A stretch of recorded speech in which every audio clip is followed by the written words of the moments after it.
Hello friends, आज आपण class 12मधील डिझॉल्युशन या टॉपिकमधील ऑब्जेक्टिव्स पाहणार आहोत. Dissolution of partnership firm. Question number 1, select most appropriate answer from the alternatives given below. In case of dissolution assets and liabilities are transfer to. आपल्याला माहिती आहे की डिझॉल्युशन या टॉपिकमध्ये जेव्हा आपण एखादी संस्था बंद करतो तेव्हा आपण सर्व ॲसेट्स आणि लायबिलिटीज रिअलायझेशन अकाउंटला ट्रान्सफर करतो. म्हणजे डिझॉल्युशन या टॉपिकमध्ये आपण कोणता अकाउंट मेंटेन करतो? Realisation account. याच्या डेबिटला आपण सर्व ॲसेट्स ट्रान्सफर करतो आणि क्रेडिट साईडला आपण लायबिलिटीज ट्रान्सफर करतो. सर्व ॲसेट्समध्ये कॅश येत नाही आणि सर्व लायबिलिटीजमध्ये कॅपिटल किंवा जनरल रिझर्व येत नाही. थर्ड पार्टी लायबिलिटीज आणि ॲसेट्स आपण रिअलायझेशन अकाउंटला ट्रान्सफर करतो. Dissolution expenses are credited to. आता डिझॉल्युशन एक्सपेन्सेसची जर्नल एंट्री काय असते? तर डिझॉल्युशन एक्सपेन्सेसची एंट्री असते realisation account debit to cash account, cash or bank account. मग जर तुम्हाला ऑब्जेक्टिव्हमध्ये विचारलं dissolution expenses are debited to, तुमचा आन्सर असेल रिअलायझेशन अकाउंट, आणि क्रेडिट टू असेल तर तुमचा आन्सर असेल कॅश ऑर बँक अकाउंट. या ट्रान्झॅक्शनमध्ये किंवा या ऑब्जेक्टिव्हमध्ये काय सांगितलं? Dissolution expenses are credited to. Credit to कोणता अकाउंट येणार आहे? Cash oblique bank account. Deficiency of insolvent partner will be suffered by solvent partners in their profit sharing ratio. जी डेफिशियन्सी असते म्हणजे एक भागीदार दिवाळखोर झाला असेल आणि इतर दोन भागीदार दिवाळखोर झालेले नसतील किंवा इतर दोन भागीदार सॉल्वंट असतील तर त्या इनसॉल्वंट पार्टनरची जी डेफिशियन्सी असते ती सॉल्वंट पार्टनर्समध्ये आपण कोणत्या रेशोमध्ये वाटतो? त्यांच्या प्रॉफिट शेअरिंग रेशोमध्ये वाटतो. फॉर एक्झाम्पल, जर त्यांचा तिघांचा रेशो असेल 3:2:1, त्यातला तिसरा पार्टनर जर दिवाळखोर झाला तर त्याची डेफिशियन्सी राहिलेल्या पार्टनर्समध्ये त्यांच्या प्रॉफिट शेअरिंग रेशोमध्ये डिस्ट्रीब्यूट केली जाते.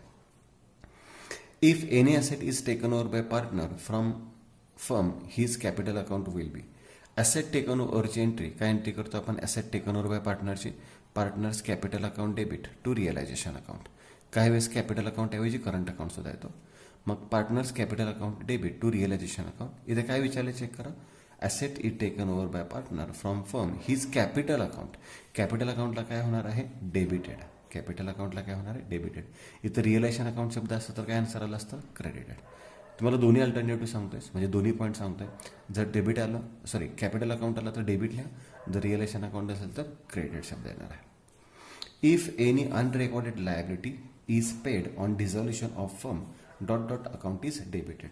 लायबिलिटी कोणतीही असू देत, रेकॉर्डेड लायबिलिटी असू देत म्हणजे बॅलन्स शीटमधील लायबिलिटी असू देत, त्याला थर्ड पार्टी लायबिलिटीज म्हणतो, किंवा अनरेकॉर्डेड लायबिलिटी असू देत. लायबिलिटी पिरियडची एंट्री काय करतो आपण? Realisation account debit to cash oblique bank account. आता इथे डेबिटेड कोणत्या अकाउंटला सांगितलं तर आपला अकाउंट काय येणार आहे? Realisation account. जर त्यांनी क्रेडिटेड शब्द वापरला असता तर आपला कोणता अकाउंट आला असता? Cash or bank account. Partnership is completely dissolve when the partners of the firm became insolvent. Partnership firm कधी डिझॉल्व होऊ शकते? जर सर्व भागीदार दिवाळखोर झाले. जर सर्व भागीदार दिवाळखोर झाले असतील तर भागीदारी संस्था आपल्याला बंदच करावी लागणार आहे. मग पार्टनरशिप फर्म पण कधी डिझॉल्व करतो? जेव्हा सर्व भागीदार काय होते?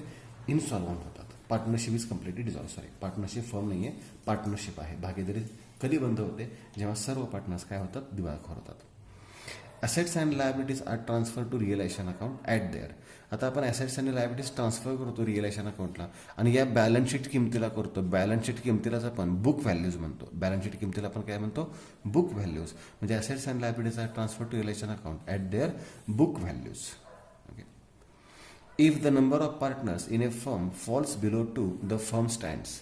आता आपल्याला माहिती आहे भागीदारी संस्था सुरू करण्यासाठी कमीत कमी 2 व्यक्तींची आवश्यकता असते आणि नवीन अमेंडमेंटप्रमाणे जास्तीत जास्त किती लोकांची आवश्यकता असते? 50 लोकांची आवश्यकता असते. जर भागीदारी संस्थेतील पार्टनर्स 2पेक्षा कमी झाले, काही कारणामुळे 2 भागीदार असतील आणि त्याचा एकच पार्टनर शिल्लक राहिला असेल तर ती पार्टनरशिप संस्था काय केली जाते? बंद केली जाते. म्हणजे if the number of partners in a firm falls below two the firm stands dissolve. Firm आपल्याला काय करावे लागते? बंद करावे लागते 2पेक्षा कमी संख्या झाली तर. Realisation account is on realisation of asset. Asset रिअलाइजची एंट्री आपल्याला पाठ पाहिजे. ॲसेट रिअलाइज म्हणजे ॲसेट सोल्डची एंट्री काय एंट्री करतो आपण?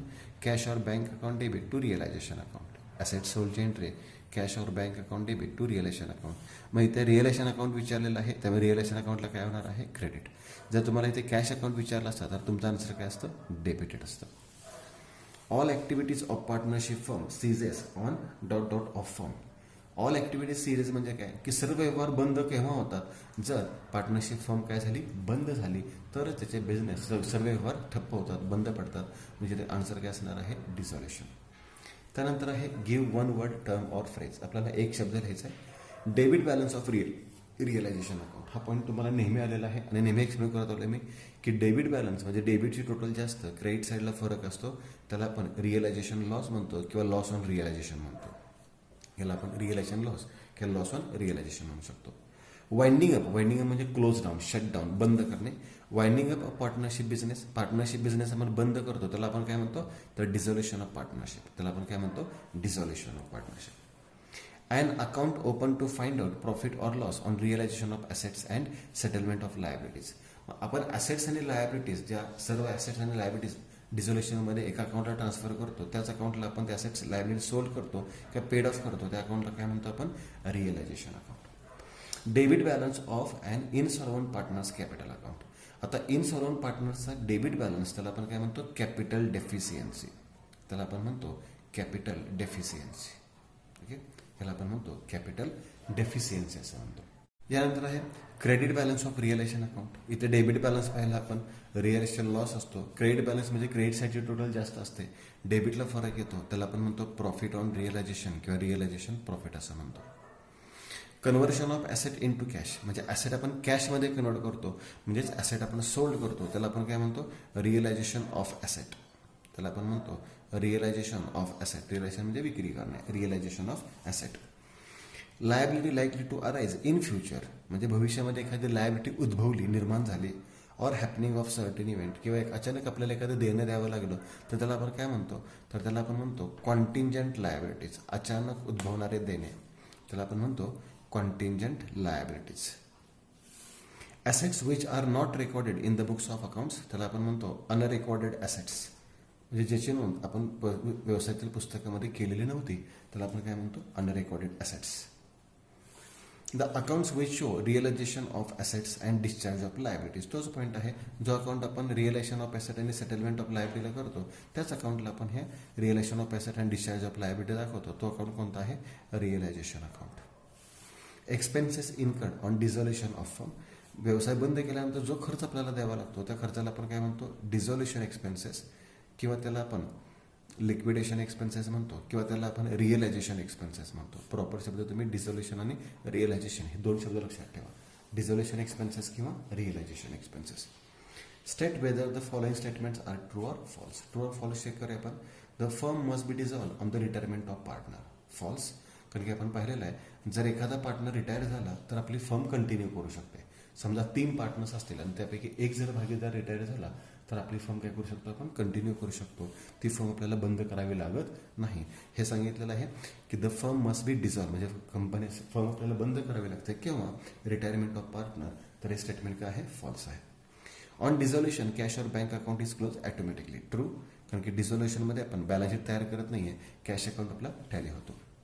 On dissolution bank overdraft is transfer to realisation account. True, realisation अकाउंटलाच आपण सर्व लायबिलिटीज ट्रान्सफर करतो आणि बँक ओव्हरड्राफ्ट आपण लायबिलिटी कन्सिडर करतो, कारण की आपला व्यवसाय आपण बंद केलेला आहे, त्यामुळे बँक ओव्हरड्राफ्ट ही आपली लायबिलिटी आहे आणि ती लायबिलिटी आपण रिअलायझेशन अकाउंटला ट्रान्सफर करतो. A solvent partner having debit balance. आता सॉल्वंट पार्टनरचा डेबिट बॅलन्स सांगितलं, पण यातला सॉल्वंट पार्टनर हा पार्ट जरा व्यवस्थित लक्षात ठेवा. सॉल्वंट म्हणजे काय, की ज्याचे ॲसेट्स जास्त आहेत, कशापेक्षा, लायबिलिटीजपेक्षा. म्हणजे हा व्यक्ती अजूनही कर्जाची संपूर्ण रक्कम देऊ शकतो. A solvent partner having debit balance to his capital account does not share the deficiency of insolvent partner's capital account. तर हे स्टेटमेंट फॉल्स आहे, कारण की ह्याच्यामध्ये मी सांगितलेलं आहे, तुम्ही डेबिट बॅलन्सकडे फोकस करू नका, तुम्ही फोकस कशाकडे करायचं आहे, सॉल्वंट पार्टनरकडे. म्हणजे जो सॉल्वंट पार्टनर आहे तो इनसॉल्वंट पार्टनरची डेफिशियन्सी शेअर करू शकतो. इथे सांगितलेलं आहे डज नॉट शेअर. तर हे स्टेटमेंट काय आहे, फॉल्स आहे. At the time of dissolution of partnership firm all assets should be transfer to realisation account. हे स्टेटमेंट फॉल्स आहे. का फॉल्स आहे, तर ते सांगितलेलं आहे बॅलन्स शीटमधील सर्व ॲसेट्स आपण रिअलायझेशन अकाउंटला पाठवत नाही. ॲसेट साईडला जर कॅश अकाउंट दिला असेल तर तो कॅश अकाउंटच्या डेबिट साईडला ट्रान्सफर करतो आपण. ॲसेट साईडला जर प्रॉफिट अँड लॉस दिला असेल तर पार्टनर्स कॅपिटल अकाउंटला डेबिट करतो. त्यामुळे सर्व ॲसेट्स रिअलायझेशनला पाठवू शकत नाही आपण. त्यामुळे स्टेटमेंट फॉल्स आहे. Debit balance of insolvent partners capital account is known as capital deficiency. True. Debit बॅलन्सला आपण काय म्हणतो? कॅपिटल डेफिशियन्सी म्हणतो. मी सांगितलेलं आहे तुम्हाला डेबिट बॅलन्सचा अर्थ. डेबिट बॅलन्सचा अर्थ असा असतो की डेबिट टोटल जास्त असते. मग आपल्याला माहिती आहे की डेफिशियन्सी जर कॅल्क्युलेट करायची असेल तर काय सूत्र वापरतो आपण? Deficiency is equal to debit total of capital account minus credit total of capital account. Okay. म्हणजे ते डेबिट टोटल जास्त असते त्याला आपण डेबिट बॅलन्स म्हणतो, आणि डेबिट बॅलन्स जास्त असेल क्रेडिट बॅलन्सपेक्षा तर त्याला आपण काय म्हणतो? डेफिशियन्सी. त्यामुळे हे स्टेटमेंट काय आहे? ट्रू आहे. At the time of dissolution loan from partner will be transfer to realisation account. False. आपल्याला माहिती आहे डिझोल्युशनमध्ये आपण पार्टनरचं लोन दिलं असेल तर त्याचं स्वतंत्र अकाउंट सेपरेट अकाउंट तयार करतो. बरोबर. पार्टनरचं लोन दिलं असेल त्याचं आपण सेपरेट अकाउंट तयार करतो. हे लोन आपण रिअलायझेशन अकाउंटात ट्रान्सफर करत नाही. आता सांगितलं ट्रान्सफर करतात म्हणून आपण स्टेटमेंट काय म्हटलेलं आहे? फॉल्स.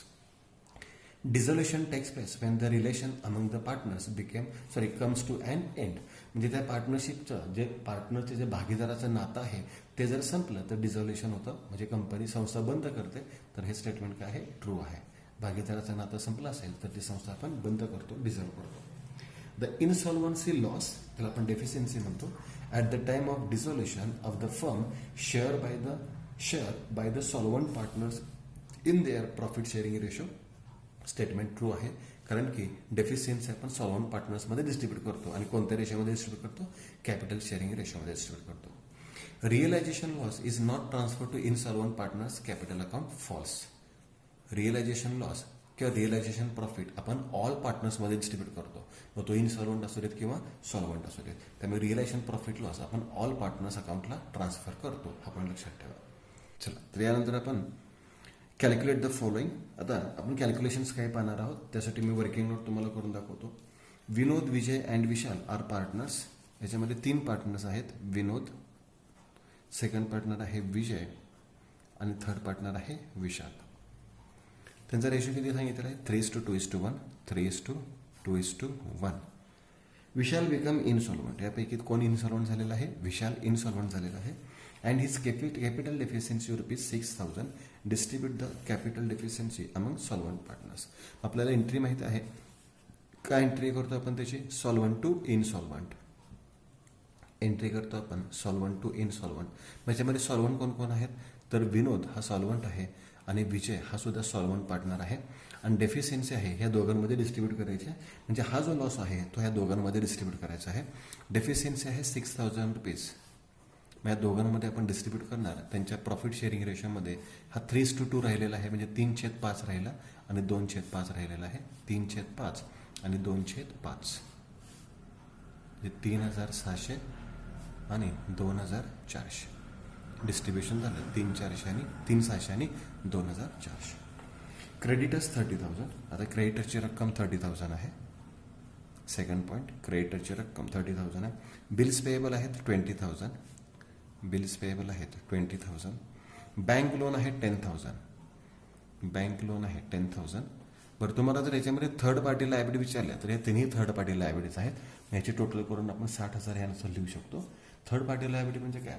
तर कॅपिटल सोडून, रिझर्व्ह प्रॉफिट सोडून किंवा पार्टनरचं लोन सोडून जे काय आपण कर्ज स्वरूपाचं रक्कम घेतली असेल किंवा आपली जे काय लायबिलिटी साईडचं देणं असेल त्याला आपण थर्ड पार्टी लायबिलिटी म्हणतो. म्हणजे थर्ड पार्टी तिन्ही लायबिलिटीज आहेत. तर पुढे काय सांगितलं ते चेक करूयात आधी. अवेलेबल बँक बॅलन्स म्हणजे कॅश अवेलेबल किती आहे? 40,000. What will be the amount that creditors will get in case of all partners insolvency. सर्व भागीदारी दिवाळखोर झाले की आपण हे सर्व अकाउंट सेपरेट तयार करतो. आपल्याला माहिती असेल की ऑल पार्टनर्स इनसॉल्वंट असतील तर आपण हे असेट्स या लायबिलिटीज रिअलायझेशन अकाउंटला ट्रान्सफर करत नाही. याचे आपण सेपरेट अकाउंट्स मेंटेन करतो. आणि हे अकाउंट्स मेंटेन केल्यानंतर आपल्याकडे कॅश अवेलेबल किती आहे? ₹40,000 आहे. आणि हे 40,000 आपण एकाला देऊ शकत नाही, कारण की याच्यामध्ये एकूण 3 लायबिलिटीज आहेत. कोणालाही एकाला किंवा दोघांना रक्कम देऊ शकत नाही. आपल्याला तिघांचा रेशो काढावा लागतो. या तिघांचा रेशो आपण कसा कॅल्क्युलेट करणार आहे? तर 10,000ने भाग झाला प्रत्येक संख्येला. 10,000चा भाग लागला तर उत्तर किती आलेलं आहे? 3:2:1 हा रेशो राहिलेला आहे. मग 3/6, 2/6 आणि 1/6. 6 कशा आलेलं? 3, 2, 5 आणि 1, 6. मग क्रेडिटर्सना रक्कम किती द्यायची हे विचारलेलं आहे. मग अमाऊंट पेड टू क्रेडिटर्स एकूण कॅश किती अवेलेबल आहे? 40,000 गुणिले 3/6.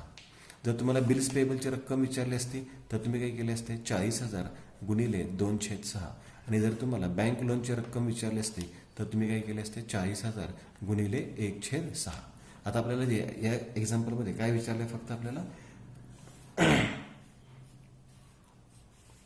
क्रेडिटर्सला किती रक्कम येणार आहे. मग फक्त क्रेडिटचं कॅल्क्युलेशन करूयात आपण. 3 1 3, 3 2 6, 2 2 4, म्हणजे रक्कम किती आलेली आहे 20,000 रुपीज. म्हणजे क्रेडिटर्सना आपण किती रुपये देणार आहोत 20,000 रुपये देणार आहोत. त्यानंतर पुढचा पॉईंट आहे insolvent partners capital account debit side total. Insolvent पार्टनरची डेबिट साईडची टोटल. आता इनसॉल्वंट असू दे सॉल्वंट असू देत, आपला कॅपिटल अकाउंट हा नेहमी फिक्स असतो. कॅपिटल अकाउंटची डेबिट साईडची टोटल किती आहे 10,000 रुपीज. कॅपिटल अकाउंटची डेबिट साईडची टोटल 10,000 रुपीज आहे आणि credit side total is rupees 6,000 आणि क्रेडिट साईडचे टोटल किती आहे 6,000 रुपये. मग डेफिशियन्सी कॅल्क्युलेट करायला सांगितलेलं आहे. मग अशीच मी तुम्हाला इक्वेशन सांगितलेलं आहे डेफिशियन्सीचं. काय इक्वेशन आहे डेफिशियन्सीचं? Deficiency is equal to debit total minus credit total of capital account. त्यालाच आपण डेबिट बॅलन्स म्हणतो. मी तुम्हाला मगाशी ते इक्वेशन सांगितलं आहे debit total minus credit total. मग डेबिट टोटल किती आहे 10,000 रुपीज मायनस क्रेडिट टोटल किती आहे 6,000 रुपीज. म्हणजे डेफिशियन्सी किती आलेलं आहे 4,000 रुपीज. याचा आन्सर आहे 4,000. Insolvent partners capital account debit side. पुन्हा तोच पॉईंट आहे. पुन्हा एकदा कॅपिटल अकाउंट तयार करतो. मी सांगितलं आहे कॅपिटल सॉल्वंट असू दे इनसॉल्वंट असू दे कॅपिटल अकाउंट नेहमी सेमच असतो. डेबिट साईडची टोटल सांगितलेलं आहे. किती रुपये सांगितलेलं आहे 15,000 रुपीज 15,000 रुपये. And insolvent partner brought cash rupees 6,000. आता भागीदाराने रोख रक्कम व्यवसायात आणली तर एंट्री काय करतो आपण cash account debit to capital account. रोख रक्कम व्यवसायात आणली कॅश ब्रॉट सांगितलेलं आहे किती रुपये कॅश आणलेलं आहे 6,000. एंट्री होणार cash account debit to capital account. Cash अकाउंटला डेबिट म्हणजे कॅपिटल अकाउंटला काय होणार क्रेडिट बाय कॅश अकाउंट. किती रुपये कॅश आणलेले आहे 6,000 रुपीज. पुढे सांगितलं calculate the amount of insolvency loss. त्याला आपण डेफिशियन्सी म्हणतो. To be distributed among the solvent partners. Loss कसा शोधून काढणार आपण तर इक्वेशन तेच वापरणार आहे आपण. Deficiency is equal to debit total minus credit total. Debit total 15,000 minus त्यांनी कॅश किती आणली होती 6,000 म्हणजे डेफिशियन्सी किती आलेली आहे 9,000 रुपीज. म्हणजे आपल्याला डेफिशियन्सी इन्सॉल्वन्सी लॉस जो आपल्याला सॉल्वंट पार्टनर्समध्ये डिस्ट्रीब्यूट करायचा आहे तो किती आहे 9,000 रुपये. नेक्स्ट सांगितलं आहे रिअलायझेशन प्रॉफिट 6,000. आपल्याला रिअलायझेशनचा प्रॉफिट दिलेला आहे 6,000 रुपये. पुढे सांगितलेलं आहे प्रॉफिट शेअरिंग रेशो किती आहे 3:2:1. Calculate the realisation profit to be credit to partners capital account. Calculate करूया आपण. मग 6,000 रुपये आपल्याला तिघांमध्ये वाटायचे 3:2:1 मध्ये म्हणजे 3/6,000 गुणिले 2/ आणि 6,000 गुणिले 1/. 3, 2 आणि 1 म्हणजे 6 टोटल झाले डिवायडेड बाय 6 आले. म्हणजे याचं कॅल्क्युलेशन किती येणार आहे तर 3,000 रुपये येईल. याचं कॅल्क्युलेशन किती येईल तर 2,000 रुपये येईल आणि याचं कॅल्क्युलेशन किती येणार आहे 1,000 रुपये येणार आहे. मग कॅपिटल अकाउंटला क्रेडिटला आपण व्हॅल्यूज कशा लिहिणार आहे 3,000, 2,000 आणि 1,000 रिस्पेक्टिव्हली. त्यानंतर आन्सर इन 1 सेंटेन्स आहे. त्यानंतर कम्प्लीट द फॉलोइंग टेबल. आता हा टेबल तयार करतोय. हा टेबल खूप महत्त्वाचा आहे. ह्याचं कॅल्क्युलेशन खूप इझी आहे. लक्षात घ्या. तुम्हाला माहित असेल की रिअलायझेशन अकाउंट जो तयार करतो त्याचा डेबिट बॅलन्स म्हणजे डेबिटची टोटल जास्त असते क्रेडिट साईडला फरक असतो म्हणजे लॉस असतो. क्रेडिट बॅलन्स म्हणजे क्रेडिटची टोटल जास्त असते डेबिटला फरक असतो त्याला आपण रिअलायझेशन प्रॉफिट म्हणतो.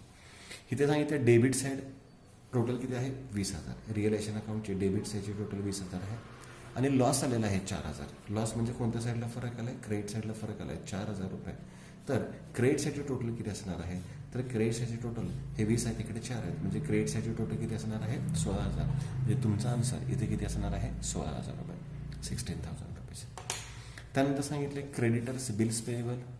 मग थर्ड पार्टी लायबिलिटीज किती. तुम्हाला मी मगाशी सांगितलं होतं की creditors bills payable bank loan हे सगळ्या काही थर्ड पार्टी लायबिलिटीज आहेत. इथे आपल्याला थर्ड पार्टी लायबिलिटी विचारली असती तर आपण याची बेरीज 60,000 सांगितली असती.